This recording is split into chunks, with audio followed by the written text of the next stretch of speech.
Greetings, Gilliam the Rogue here with a update video for my Stamina Nightblade PvP build. This is in the Horns of the Reach patch, and it won't be changing too much in Clockwork City because there aren't many class changes for Stamina Nightblade, as well as there aren't really new gear sets that are coming in to shake up the meta of PvP in terms of stamina DPS. I just wanted to give an update because in the Morrowind video I had, or Horns of the Reach, I don't even remember which one it was anymore, but I talked about how ideally I would be running 5 Shacklebreaker with 5 Bone Piraten. So now that I finally got 2 Bone Pirate weapons, not ideal at all, mind you. Ideally you'd have 1 axe, 1 sword. I finally decided to bite the bullet and make some pieces. So this is a in-progress thing. I just made this tonight, and I did some BGs in solo, and then I had a friend come with me. We had a lot of fun. We didn't have too many wins because we were being two-manned all the time in terms of capture the relic. I think we got like 6 in a row. It was awful, but we still had fun during the matches, and I was doing really, really well. So the build works fantastically. It feels great. It's a little bit overbearing. It is very unbalanced. So this, I will openly admit, this is not an honorable build, really. It's abusing a lot of the broken stuff in the meta right now, including heavy armor. But it is nowhere near optimal, and it could be pushed even further, especially if you have like a dedicated healer or a player who has guard on you or something. So you can push a lot of damage out of this build. So it's a Stamina Nightblade build in heavy armor, and it's going to be even better next patch because Nightblade is going to be the only class with the access to major evasion in its kit, because next patch you can no longer use armor skills unless you're wearing 5 pieces of that armor. So no more days of heavy armor builds using shuffle. So this build will not be using shuffle. Instead, if you want major evasion in your kit as a Nightblade, you have Mirage, which is even better. It's not going to give snare removal, but it's okay. We have an option for that as well. But it's going to give that 15% dodge chance and 2% damage mitigation across the board. So it's very, very helpful. It gives us assassination passives. It's a fantastic skill. It does cost a little bit of magicka, but it lasts long enough that that's okay. So Nightblades are going to be really, really strong next patch with heavy armor. And since heavy armor, for whatever fucking reason, isn't getting nerfed, it's going to be absolutely disgusting. With this set, I have more damage, more sustain, and more survivability in PvP than I had with medium armor. Before, I used to run 5-1-1, and then I tried 5-2, which was 5 medium as my primary, and then 1 light, 1 heavy, and then I also tried 5 medium, 2 heavy, and they're fun, but you need to have coordination to make them work. Like, you need a healer or someone with some sort of damage mitigation or just enough burst with an ally that you don't get pressured, because as a Nightblade, we don't have too many forms of defense other than Cloak, and the Cloak is constantly negated by things like Haunting Curse, AoE spam, Radiant Mage Light, Revealing Flare. There's a lot of counters to Cloak, so you can't rely on it wholly. And heavy armor has brought us to new heights of survivability where I am just really obnoxiously hard to kill while still dealing disgusting amounts of damage and being able to dodge roll a considerable amount. The one disadvantage that this build has over my medium armor build is you lose a lot of mobility and you lose a lot of sprint potential. So if you're doing Capture the Relic, I suggest you run medium instead. If you're doing BGs or you're scroll running, or maybe you have a little bit more freedom in Cyrodiil because you have a couple healers, then you can still get away with medium armor. But this is the updated build. So I'm running 5 Shacklebreaker, purple. I'm running Infused on my big pieces, not on my helmet because I don't have the proper pieces, but whatever. I'm running 6 heavy. Ideally, I'd have 5 heavy, 2 medium, but it's okay. We're still able to pump out a lot of damage. We're getting some extra health from this.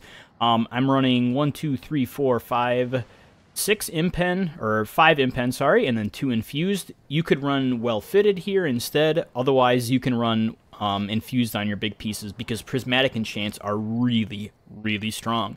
So we notice it's purple. I could push these numbers even higher. And then the traits on my weapons are, one is ideal, but it's not an axe. You'd ideally have an axe with this. And then the other is defending, which is pretty gross on a one-hander these days. Ideally, this would be probably sharpened in terms of damage production, because infuse is going to apply to our offhand in terms of cooldown reduction. It's not going to increase the damage, though. You have a lot of single target pressure with the infuse setup. Otherwise, you can go with Nirnhoned on your main hand if you want more healing and damage pressure from weapon damage. That's going to be really strong with this build because we have a lot of weapon damage, because heavy armor is just so stupid. So yeah, you can go with Nirnhoned on main hand, otherwise infused. So pretty much more healing, AoE potential, or infused if you want single target pressure. And then our offhand, ideally we have sharpened, precise not too hot, Nirnhoned not too hot because it gets cut in half, because our offhand has half the damage value in terms of weapon damage, so it gets heavily mitigated, not very efficient. Precise not that good in PvP because Impen can't crit shields. If you're using cloak, you automatically crit unless you're attacking a shielded target or whatever. So yeah, we don't really need precise, and we don't really need daggers because of crits being nerfed. So again, ideally, one axe, one sword is the best way. Otherwise, two swords, you can still put out a lot of damage. It's going to apply to everything we do unless you're running Oblivion Glyphs, which we're not. Disease enchant and poison damage enchant for pure pressure. That's what I really, really like. You can run a Berserker in your offhand if you want more overall damage and healing, but I really like the single target burst pressure that this enables us. Every 2 seconds, we're doing a shit ton of damage with our light and heavy attacks.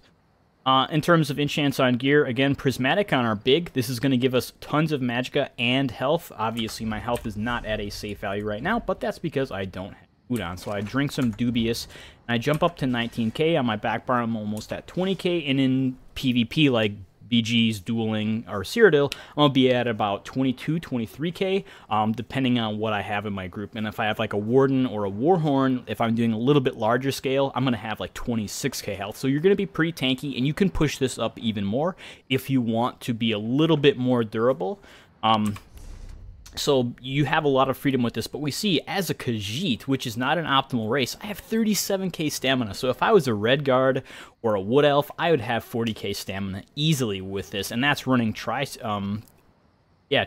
and then stamina on our other ones. And again, not perp or not gold. So if I golded this out, I'd probably be at about 38k as a Khajiit, and then easily over 40k as a Red Guard or Wood Elf. So you'd be absolutely disgusting. In terms of the best race for PvP, I still stand with Orc and Red Guard being absolute juggernauts of PvP as a stamina build. Orc is probably my go-to suggestion because it has tons of mobility, it has percent healing, it has raw damage, it has health, it has so much. One of the most overloaded races in the game other than Argonians. And if you want a little bit more healing and magicka potential and just resource management in general, you can go with Argonian as well. They're going to have a ton of health. They're going to have some magicka, which is kind of iffy with this build. We're already at 14k, which is more than enough. But hey, if you find yourself cloaking or fearing a lot, Argonian is really strong. And then the amount of resources you get from potions is like literally vomit inducing. You can be at 10% health, magicka, stamina, drink a potion, and pop up to almost full with everything because of how much they enable. It's stronger than a tripod pretty much as an Argonian. So if you use a tripod with it, you're really overkilling it. So they have tons of resource management. They're going to have a little bit of tankiness from percent healing done and received, as well as max health. So that's a more resource health oriented. Otherwise, Orc or Red Guard. Orc probably my go-to again because damage, healing, tankiness, it's got it all. Red Guard's got damage and sustain, which are both very powerful. But I'm a Khajiit, so yeah. Orc, Red Guard, Argonian, Wood Elf, those are usually your go-to races. Otherwise, you can go with Khajiit or Imperial even. So you have options. We already talked about armor. We are running dual-wield two-hander. So this is a pretty standard setup. I'm not going to say that I've revolutionized Stamina Nightblade at all. I haven't really looked at anyone else's builds because most people don't really play Stamina Nightblade these days unless they're playing like a gank build or like a roly-poly, and it's usually two-handed and bow. I don't really like that playstyle. I do like being a rogue, but I don't like how it feels in PvP. You're not very stealthy so much. You're just really bursty. I don't know, it doesn't tickle my fancy sort of thing. I really like the bruiser playstyle in PvP. And while this would probably be a better build on a Stamina Templar, I just love Nightblade, and it's my main. I want to get achievements, so I just threw some heavy armor for the first time on him, and it's absolutely disgusting in terms of what we've been doing. So we're running again 5 Shacklebreaker, 2 Selines, and 5 Bone Piraten. That's not a actual way to call it. I don't know, I just like calling stuff stupid names, so Boner Pirate, Bone Piraten, just whatever tickles your fancy. We're going to get a ton of stamina. That's why I have so goddamn much. And we get some really nice regen. I open up my stat sheet unbuffed with just the warrior and stage 2 vamp. Ideally, we'd be stage 1 or not vamp at all. You can go stage 4 if you like the stealthy element, but as a heavy armor build, I don't like it too much, but Undeath is pretty busted. We have about 18k stam regen. Let's drink a junk trash pot, get our major endurance and then minor endurance, and we're at 22k stamina recovery, almost 800 magic recovery, and 500 health recovery. That's rather negligible. Health recovery is strong, especially if you have someone in your group who's running Troll King. So this can be absolutely nuts, and Troll King will be buffed by the Khajiit racial passive, so that is one slight advantage. But we look, 19k health, 37k stam, and 14k magicka in CP. In no CP, we're going to have roughly like 32k stamina and about 11k magicka, so these numbers are inflated. Unbuffed, I have 2500 weapon damage. That looks really small. With my major brutality, I have 3k, and again, still pretty small, but that's because I don't have my Wrath passive. Once I activate this in combat, which is it's going to be up over 80% of the time, especially if we're fighting multiple people, we're going to have roughly another 300 weapon damage, and then if we have other buffs, this will go up even higher to probably about 3500. I believe like the max in terms of fights I'm hitting is about 3700 weapon damage, so it's not insane in terms of some of the other builds, but that's also because we have a lot of regen. We still have some really nice stats, and we're going to have some really high resistances as well. I believe I'm at 23k, and then I have about 28% weapon crit in non-CP and 43% or 40% in CP. So we can dish out a lot of damage with this build while being tanky. Thanks to Juggernaut. Juggernaut gives us 12% bonus health. It's going to give us a fucking metric fuck ton of magicka and stamina whenever we take damage. In terms of effective regen, this is roughly 54 stamina and magicka regen per piece of heavy armor worn. Ideally, you'd be in 5. You can wear 6 or even 7 if you want, but I prefer 5.2 or 6.1. So yeah, you're going to get a lot. You're going to get that extra health recovery. You're going to have a bunch of free mitigation from this as well, on top of your armor already having really high mit values. So again, if I was all golded out and stuff like that, we'd probably be at about 24, 25k resistances. Granted, we do have the defending at the moment, so without that, we'd probably be back to about 23k. But still, that's a lot of goddamn resistances. And the most powerful passive of heavy armor is not Wrath, is not Juggernaut, is not Constitution, but it is Rapid Mending. 8% flat healing received. That means all healing you do to yourself and all healing you'll take from your allies, and 25% bonus magicka or stamina whenever you heavy attack. In fights, when I'm being pressured with cost poisons and I have to dodge roll or block a little bit more than I'm used to because I'm being outnumbered, this passive is what enables us to come out ahead and be able to fight outnumbered. Being able to get so much of our resources back, over 2,000 every heavy attack, you just get so much extra tankiness from this because you have healing pumping from your vigor. If you're running leeching strikes, if you're running forward momentum, you're just getting tons of healing from yourself, and then if you add in a healer, you're even fucking tankier. And then that extra resource management goes a long way, especially if you're in a CP campaign. Obviously, my CP is not going to be ideal, but another 10% from tenacity. You are just absolutely disgusting in terms of how much resource management you get from a heavy attack. I guess we can kind of look at what you'd be running in CP. Again, this is not ideal. This is kind of what I run for PvE and PvP. It's a mixture. So in the green tree, we have 15% cost reduction from break free, 11% from sprint. You could probably pump this up a little bit if you want, if you find yourself in a Capture the Relic or a Dominion, if you're in a BG next patch, because those will have CP. 10% extra for Mooncalf. Usually percent regen is a rather weak stat because it's not multiplicative, it's additive, so you could probably take this down and put it in other ones. 20% dodge roll cost reduction, and then 10% block cost reduction as well. So we have a lot of effective regeneration and just saving stamina between tumbling and break free. So you have a lot of stamina with this build, even in heavy armor. Then in the blue tree, this is my PvE stuff, so this is not ideal at all, but we have 35 piercing, 49 mighty, 52 precise strikes, 44 thaum, and 40 master at arms. This build has almost no damage over time, so you could easily take this down to probably like 9 or 10 or whatever the jump point is at the low value, get about 2 or 3% extra damage over time, maybe even 5%. And pump that up into raw damage like Master at Arms or Piercing. Precise Strikes, it's a counter to Impen, so this is kind of nice, and it's going to help our healing a lot, especially in heavy armor. So you can run this. Obviously, you're going to have way less points in Thaumaturge, because the only dots that we have are Deadly Cloak and Dawnbreaker of Smiting, and that's not a lot of our damage. So yeah, definitely take points out of Thaumaturge if you're going into a CP campaign, and put those into flat damage like Piercing or something of the sort. In the red tree, we're running a pretty standard setup that I really like for everything I do. It's just flat mitigation across the board. In PvP, you want a little bit of other stuff, so you can change it up, but 49 Hardy and Elemental Defender, 11% flat damage mit, and then another 21% flat damage mitigation with Ironclad and Thick Skin. So you could probably take these down to about 17%, maybe 18, or maybe even 15, and then pump the shit out of Quick Recovery to get some extra healing received, which is very, very helpful. Expert Defender, not going to do too much. Unless you're fighting a heavy attack build, you could put a few points in there. Heavy Armor Focus is really, really lackluster in terms of effective regen, because you need 660 mitigation to get 1% damage mit, so you'd have to put a lot of points in here versus just Hardy or Ellie Defender. So I try and avoid things like Heavy Armor Focus, Spell Shield, but obviously in a CP campaign you're going to want at least 30 into Resistant. So Resistant is your best friend in PvP because crit mitigation is super, super important.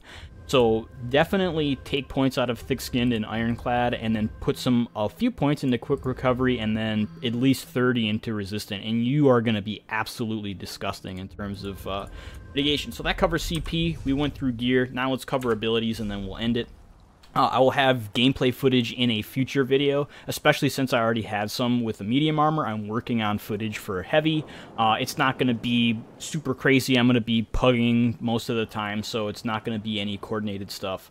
And we'll just see how that goes in the future. But as for abilities, we have Deadly Cloak, 25% damage mitigation against all AoE effects. This is nuts in terms of what it saves us from in Cyrodiil, like jabs, reflective light rather. What else? We got Curse, we have Dawnbreaker, we have Eye of the Storm. We have pretty much most of the damage in Cyrodiil is AoE, unless you're fighting like a Nightblade or a Dragon Knight. Other than their leap and stuff, a lot of their damage is single target direct damage, but this is AoE. And most of the damage that we'll be facing against in terms of today's meta with Sorks and Templars and Wardens especially is AoE damage. So this enables a shit ton of effective mitigation. It's going to help fight Nightblades out of Cloak. You can activate this as well, and it's going to do AoE damage around you. It's not terribly large. You're going to be better off with Radiant Mage Light if you have like a caster in your group, or Evil Hunter even if you're just trying to counter Nightblades. Otherwise, you can use Piercing Mark as well to fight them, but I really like this because it's going to be very versatile. Damage mitigation gives us a little bit of AoE damage burst, and it lasts 15 seconds, so it's a pretty manageable buff. And we have Relentless Focus, really, really strong. One of the centerpieces of Nightblade. We've talked a lot about this in previous videos, so not much has changed in terms of my abilities. In fact, Jesus, nothing has, excuse me. So Relentless Focus. Keep this up 100% of the time. Anytime you get the Spectral Bow, try and line it up with a Fear or some other form of crowd control for disgusting burst. This is one of your most important things to manage in terms of dealing damage and just bursting your opponents without them kind of knowing. So 5 light or heavy attacks will trigger this, and then you'll be able to fire the bow. If you get another 5 in that duration before the 20 seconds runs up, you can fire it again. So usually we'll be getting about 2, maybe 3 of these off in PvP combat because we're doing a lot of stuff. We don't necessarily want to shoot it as soon as we get it. We sometimes want to hold on to it, wait for the enemy to drop their guard or be locked in CC or whatever it is. So tons of burst, really, really nice stamina regen, and 8% damage across the board. Surprise Attack, our spammable, does gross damage, gives us major fracture on our target, which makes them take even more damage. And then if you use in Cloak, it's going to stun the target and set them off balance for 4.6 seconds. When a target is off balance, if you're in CP, you're going to deal 10% more damage to them with the Exploiter passive for that duration. Otherwise, your next heavy attack against the target will deal 70% more damage. And heavy attacks do a lot of burst already, so you can fuck someone up real quick. If you go into Cloak, Surprise Attack, and then Heavy Attack after. It's pretty gross. Killer's Blade for our Execute. If you really, really like the two-hander Execute, which it is very strong and has a lot of utility, if you get a killing blow, you're going to get stam regen. You can use that. Reverse Slice is preferred for a little bit of splash damage. Otherwise, Executioner for pure burst, but then your bars are going to change up a lot. I don't really like that. I like Killer's Blade because it's on my kill bar. Most of my damage is on this bar, so it's really easy. I don't have to worry about bar swapping. Then Resolving Vigor for a nice heal for ourselves and our allies. Then we have Soul Harvest or Incap. It's really preference. Incap is preferred for single target pressure, dealing a lot of burst damage, especially having that stun on it is going to make you a tough cookie to fight when you have it. But since most of the time I play in a group like BG's, even if it's not organized or whatever, I'm getting a lot of killing blows because I understand the tide of battle a little bit more with utilization of Killer's Blade and Fear and stuff like that. So I'm getting a lot of killing blows, and ultimates are what make you strong in PvP. So having more ultimate generation from Soul Harvest is really, really strong. Especially in no CP, you don't really miss the damage of Soul Harvest versus Incap because you don't have any of those amps that make it stronger. It's still going to give that defile, really helpful against fighting healers and their health recovery. So it's a really, really efficient ultimate. But again, Incap, if you're going for the more traditional Nightblade and you want a little bit less utility but more kill potential. Onto our back bar, we got Shadowy Disguise. Still going to be running this even in heavy armor because it's just so helpful in terms of shrugging off damage. If you see a ton of projectiles coming at you, enter Cloak. They'll all miss for the most part. It's really helpful for moving around terrain, like especially in some of the BGs where you have advantage of line of sight. You can enter it, go around, get a few regen ticks, heal up with vigor and forward momentum, and then go back in. So it's super, super helpful. But again, heavy armor, you don't necessarily need it. You could run other stuff instead. Next is Fear, our main form of crowd control. AoE, it's getting nerfed next patch. It'll only hit 2 targets instead of 3. I really hate this change, but hey, we'll live with it. And it's still going to have that minor maim, which is really, really helpful against fighting high damage dealers. So you can put that on someone who's pressuring a healer or a buddy or even yourself. It's going to have that really nasty snare on it, and it's going to fear for quite some time. So since its Magicka cost is a little bit higher, since we have Shackle Breaker, we're going to be able to get another 2 or 3 of these off easily because our Mag regen is really high up for how much Magicka will be effectively spending. So Mass Hysteria and Cloak, you should be able to do pretty much indefinitely, especially if you're wearing running Bear Haunch food. So yeah, really, really helpful. Then we're running Forward Momentum. Since we don't have access to Shuffle next patch, and I really just don't like Shuffle anyways because dodge chance is no brain. You don't really think about it. It doesn't save you when you want it, and then it saves you when you're not thinking about it. So I don't like the effectiveness of RNG. I really like stuff that I am tangible with, can learn and grow with in terms of, okay, I need to use this skill a little bit better. Can't really do that with Shuffle other than the snare removal, but guess what? Forward Momentum does the same thing. It's going to give us our major brutality, so we don't need it from potions, and it's going to give us a tiny little bit of healing every 2 seconds. It's really not going to be that strong. If you want burst healing, you can go with Rally. If you find yourself in that medium armor build running Shuffle, then you can run Rally. However, with Vigor and Leeching Strikes, we don't really need too much healing anymore, especially in heavy armor. Next is Ambush, our gap closer. Since we are a dual melee build, we don't have poison injection from a bow or anything like that, you want to have a gap closer. So you can use Crit Rush, especially since we have a Maelstrom two-hander. This is going to be an open slot. Ideally, next patch, you would run 4-piece Bone Pirate instead on your back bar because we're losing this weapon damage. We'll gain an enchant, so overall, we're going to gain effective power from this. The nerf to the Maelstrom Greatsword is not going to hit us because the Greatsword enchant fucking blows, right? So we're not utilizing that skill. You can if you want with Crit Rush. Otherwise, you can use the other one, Stampede, for a disgusting snare. But I really like Ambush. Gives us Empower. Gives us our Assassination slot on this back bar because we don't have it without it. And it's just really efficient. There's no minimum range versus Crit Rush, so ideally, I'd love to see all gap closers remove that minimum effect. It makes no sense to me. That Nightblade has that advantage and other classes don't. So yeah, really efficient Empower assassination passives. Really, really vital in terms of playing like a Nightblade. Next is Leeching Strikes, our form of a little bit of healing and resource management. So every successful weave or heavy attack gives 1500 health. That's going to be cut in half with Battle Spirit. It can crit though, so it's going to be pretty much the same as Forward Momentum. You add those two together and you're getting about 2k HPS in PvP. Then you throw in Vigor and you're getting probably about 7k HPS. So you're able to heal a lot if you're able to manage all of these up at the same time. And then you're going to get some stamina as well. 106, that will not be mitigated by Battle Spirit. And then after the effect ends, you're going to get an explosion of stamina as well. This is going to help our sustain in heavy armor a lot. Again, if you don't really find yourself needing sustain, then you can run next patch, again, Mirage. This is a really, really efficient skill as well. You're going to get more crit. You can run it over Ambush if you find yourself running Crit Rush so that you enable your assassination passives. Otherwise, 2% damage mitt and 15% dodge chance to avoid all damage. Really, really, really strong, but you don't really control it, and that's why I don't like it.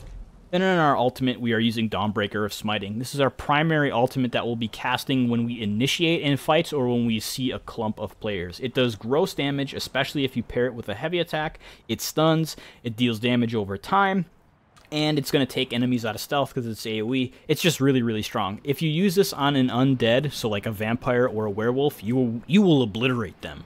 So yeah, really, really strong in terms of that. That's why I don't run in cap, is because I just love this Soul Harvest for what I need the major to file, if at all. And then the ulti regen, and then I just get more Dawnbreakers. Boom, boom, boom, doing more damage than I would with in cap. I'm still getting the stun. It's proccing my Battle Frenzy from the Assault passive, so it's pretty disgusting. I'm getting 30 ultimate whenever I kill a player on my front bar, so I just Dawnbreaker and bar swap to get extra damage.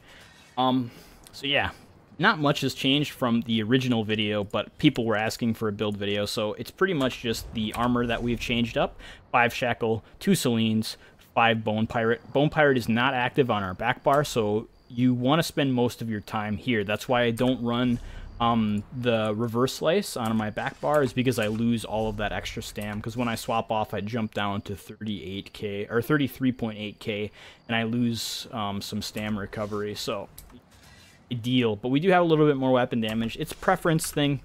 The nice thing about two-hander is that if you are running like Reverse Slice or something, and you get a killing blow back here, you're going to get 30% stam regen, and you can bar swap off of it. So if you bar swap back after you get a killing blow, you're going to have so much stam regen. Like, you will be like infinite sustain boy.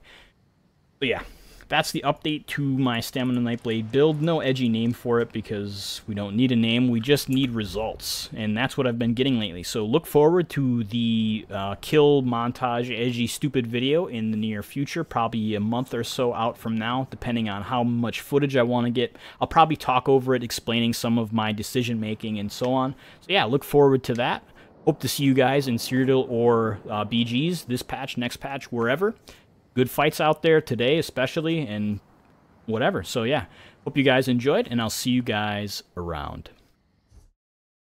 Videos like this one are made possible by the amazing support from these phenomenal people. Between my life, the game, and everything in between, I'd never be able to do as much as I can without them. Thank you to everyone for the empowerment, regardless from financial or in-game support, constructive feedback, or simple encouragement. You are all amazing.